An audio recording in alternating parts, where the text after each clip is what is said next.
Hello, I am Dr.M. Kishore Kumar, Assistant Professor of English, CPA College. In the last video, I have explained about the author, about the story, and the characters in the short story Barn Burning. Now we will see about the summary of this short story Barn Burning. Barn Burning, set in about 1895, opens in a country drugstore, which is doubling as a justice of the peace of court.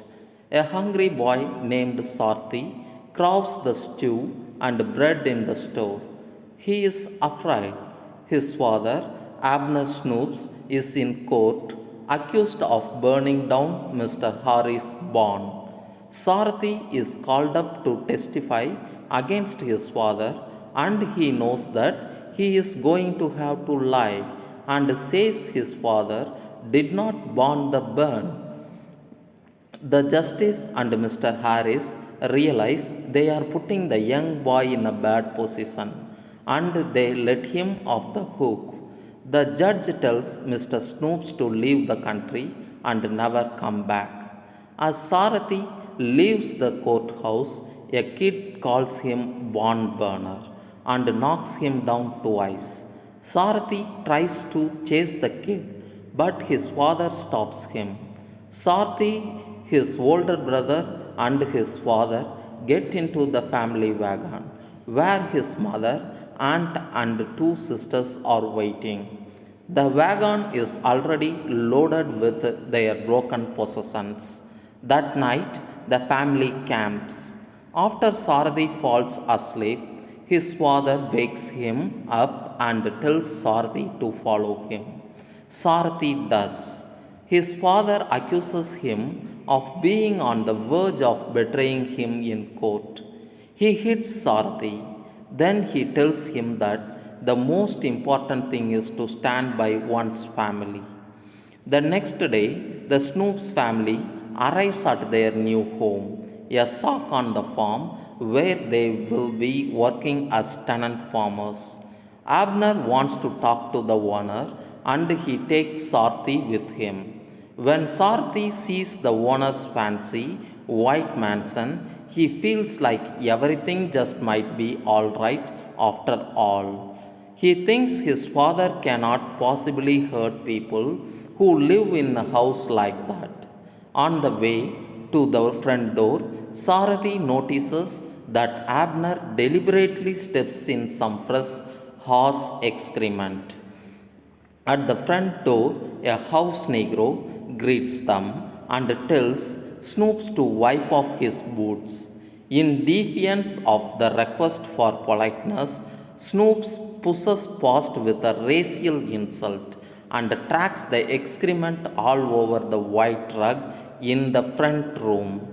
Later that day, the owner of the rug and mansion, Mr. D. Spine, has the rug dropped off at Abner's sock. Abner sets his two daughters to cleaning it and then dries it in front of the fire. Abner then damages the rug with a flattish rock. Early the next morning, Abner wakes Sarthi and the two of them return the rug to D. Spain.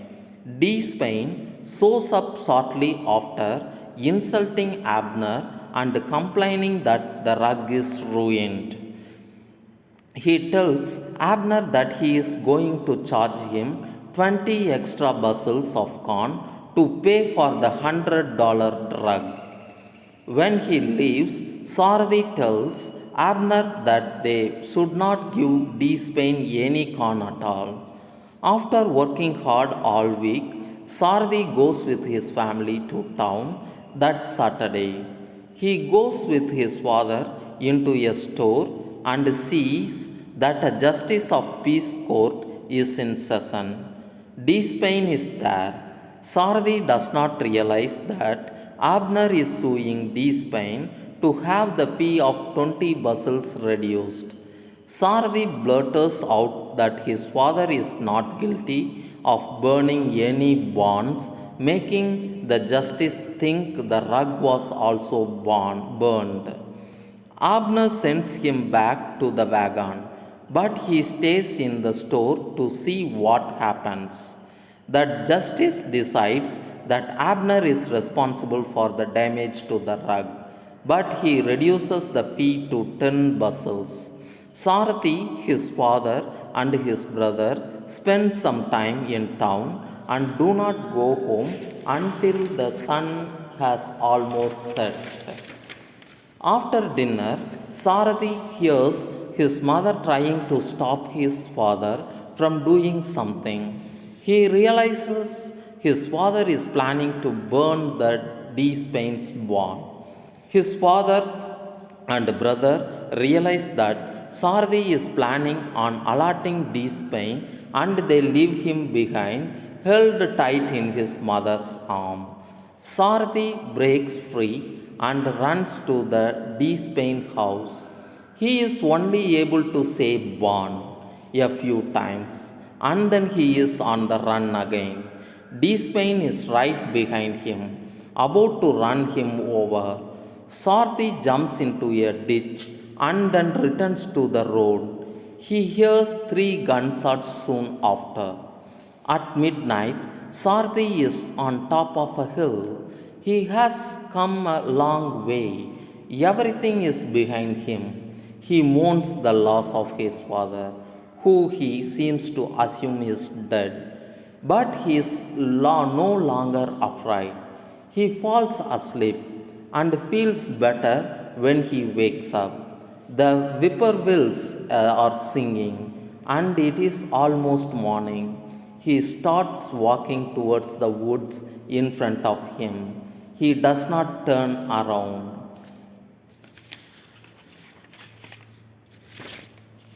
Thank you.